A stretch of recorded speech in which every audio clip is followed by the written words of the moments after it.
The Epstein files just blew wide open in Congress. Documents, FBI interviews, intelligence connections, and victims naming powerful men. Yet the FBI says there's nothing credible. Are you kidding me? This isn't just about Epstein. It's about how the system protects the powerful and silences the victims. Let's get into it. Mr. Chairman, I have a unanimous consent request. Gentleman's recognized. So I've got 4 documents I'd like to introduce into the record. The first one is Jeffrey Epstein's 6 story played out for years in plain sight. And Acosta is quoted in here saying, "I was told Epstein belonged to intelligence and to leave it alone." The second document is entitled, "What Epstein's Bodyguard Warned About His CIA Connections." The third document is from Fox Digital. It's titled, "Epstein's Private Calendar Reveals Planned Meetings with Obama Admin Official, CIA Chief."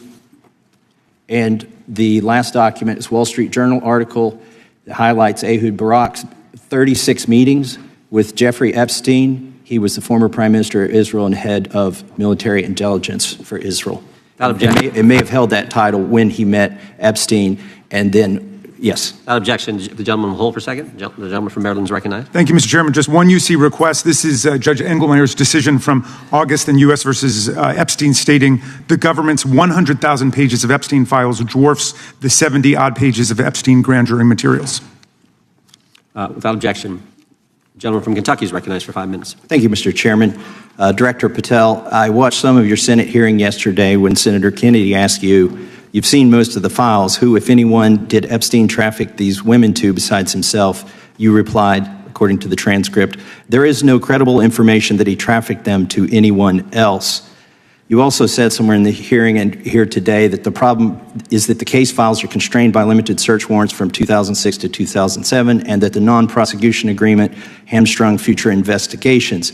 Those constraints only apply to Southern District of Florida. They do not apply to Southern District of New York, the location of the 2019 sex trafficking indictment, which produced many things, including a series of FD 302 documents.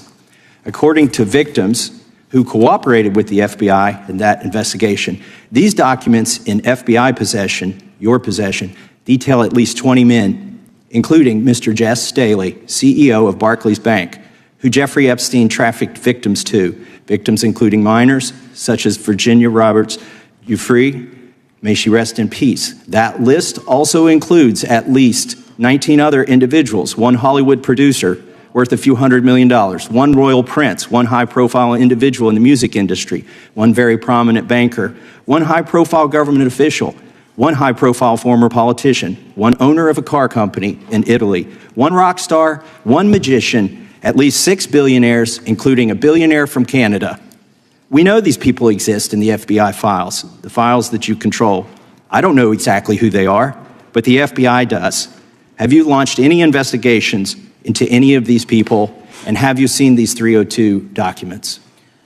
Sir, I have asked my FBI agents to review the entirety of the Epstein files and bring forth any credible information. And we're working with Congress not only to divulge that information and produce it to you, but any investigations that arise from any credible investigation will be brought. There have been no new materials brought to me launching a new indictment. So is the loophole here, or is it your assertion that these victims aren't credible, that the 302s maybe didn't produce credible statements that rise to a probable cause? It's not my assertion, sir. It's the assertion of 2 different United States attorneys' offices from 3 separate administrations who investigated those same materials in lifetime. Are the 302 documents in the FBI's possession? They reviewed all that, yes, sir. And so have you reviewed those 302 documents where the victims name the people who victimized them? If I personally know, but the FBI has. So how can you sit here and in front of the Senate and say there are no names? I said I named one today. I said we are not in the practice at the Department of Justice and FBI of releasing victims' names. That is not what we do. We are also not in the habit of releasing incredible information. That's not what we do. But multiple authorities have looked at the entirety of what we have. Okay, I got to move on here. Were you present when the AG had the White House event when she released the binders to the social media influencers? I was, yes. So if you're willing to meet with social media influencers who stood to benefit from the sensational and sad stories of these victims, will you meet with the victims as well? the FBI will meet with anyone who has new information. Will you personally meet with them? The FBI and the professionals who are handling the cases will. Were you instructed that it was important to release the documents to the Oversight Committee on the day of my introduction of the discharge petition to release these files? I don't know what day that was, so no. Well, they were released that day, and there were victims' names who weren't redacted because they were in such a rush, and the victims are not happy about that. Have you investigated any of the CIA connections? Have you seen the CIA file on Jeffrey Epstein? And if you wanted to see it, would they show it to you? Well, I can speak for the FBI, and that's presuming there's a CIA case file, and I've reviewed everything that the interagency, not I, the FBI, that was provided to us. Would you be willing to look at the CIA file on Jeffrey Epstein? If there is such a file, and if it has not already been turned over to the FBI will look at any new investigative leads. Have you made any progress on the pipe bomb investigation January 6th, and have you made any progress on the motive of the Las Vegas shooter? As to the first, it's an ongoing investigation, and we have made progress. As to the second, sir, I'll have to get back to you.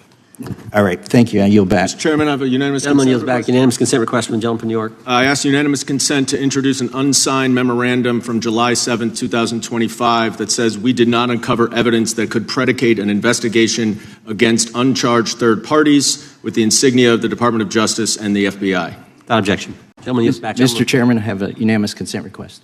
Gentleman's recognized. So I've got 4 documents I'd like to introduce into the record. The first one is Jeffrey Epstein's 6th story played out for years in plain sight. Now, let's focus on the victims. Too often, in all this political theater, their voices get lost. These are people who are manipulated, groomed, trafficked, exploited, and discarded by a system that failed them. And while Congress bickers, while Republicans posture, while bureaucrats dodge questions, these victims are still fighting for recognition, for accountability, for justice. And some of them will never see it because they've passed away.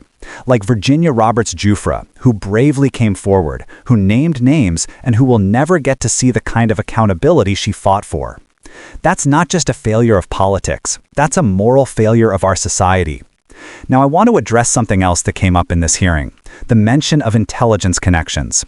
A U.S. official was quoted as saying Epstein belonged to intelligence and was told to leave it alone. Think about what that means. Think about what it says about how power really works in this country and across the world. If Epstein was in any way shielded by intelligence ties, if his crimes were ignored, buried, or downplayed because of his usefulness to powerful agencies or powerful allies, then this isn't just a scandal. This is an indictment of how democracy itself is being undermined. Because when powerful men can exploit vulnerable women and children with impunity because of who they know, because of what they can trade, because of what secrets they might hold, that's when the entire system is rigged. That's when the very idea of equal justice under law becomes a joke. Now here's the bottom line. The American people deserve the full truth. No more half measures. No more hiding behind redactions and bureaucratic excuses. No more protecting the powerful while victims are sidelined. Every single file should be released, unredacted. Every single name should be investigated. Every single victim should be heard.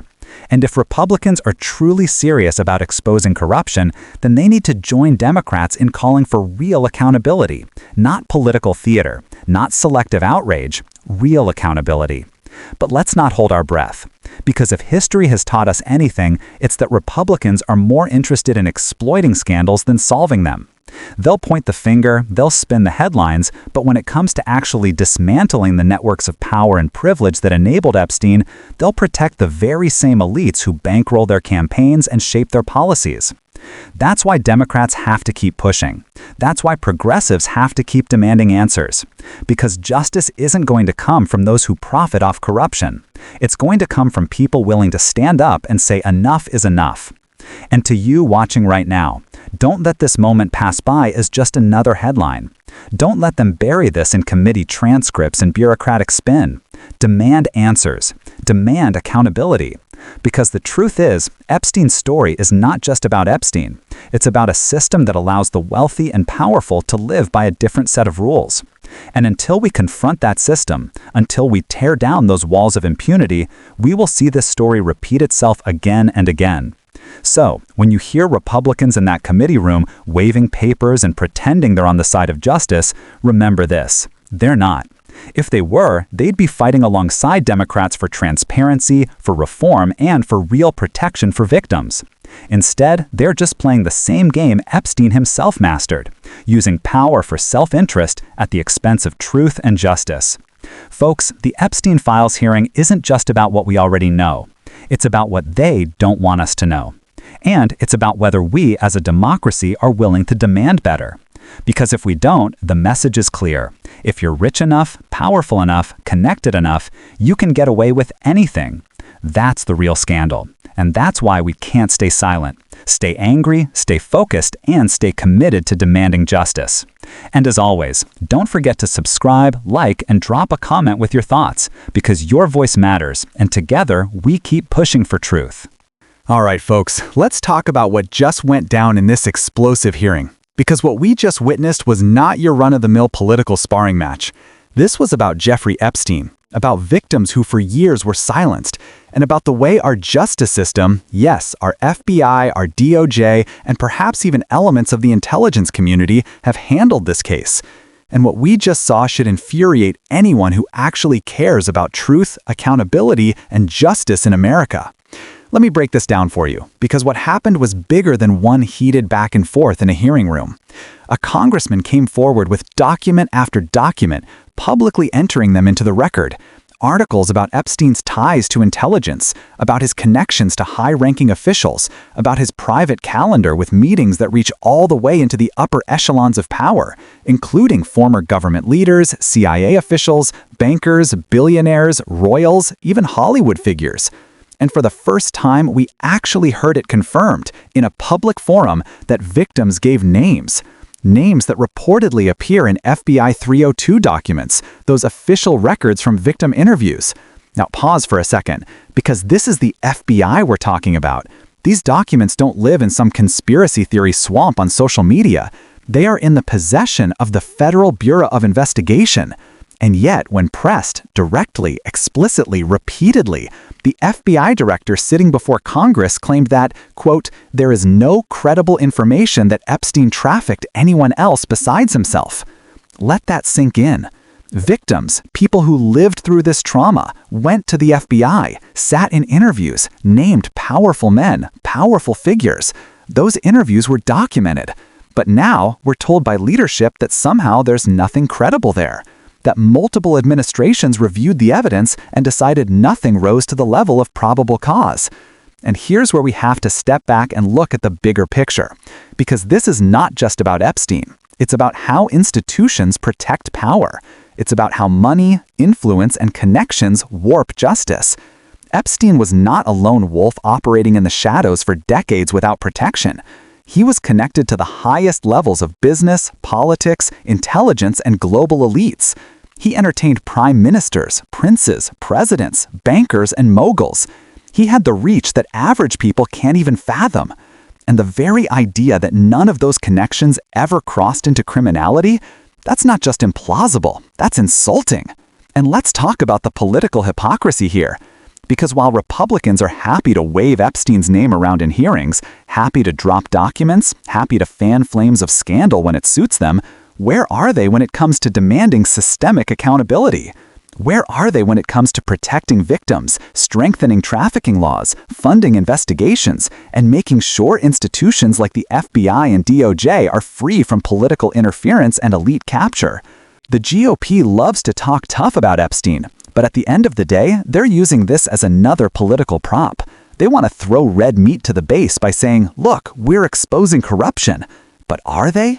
Or are they just weaponizing victim stories to score political points while doing nothing to fix the rot?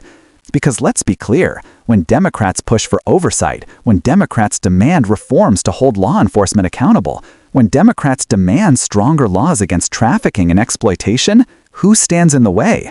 Republicans, over and over again. They'll show up on camera to posture about Epstein, but they won't support real change that actually prevents the next Epstein from happening. They won't support full transparency. They won't support victims who want their truth heard. Instead, they muddy the waters, they shout about conspiracies, and then they block progress.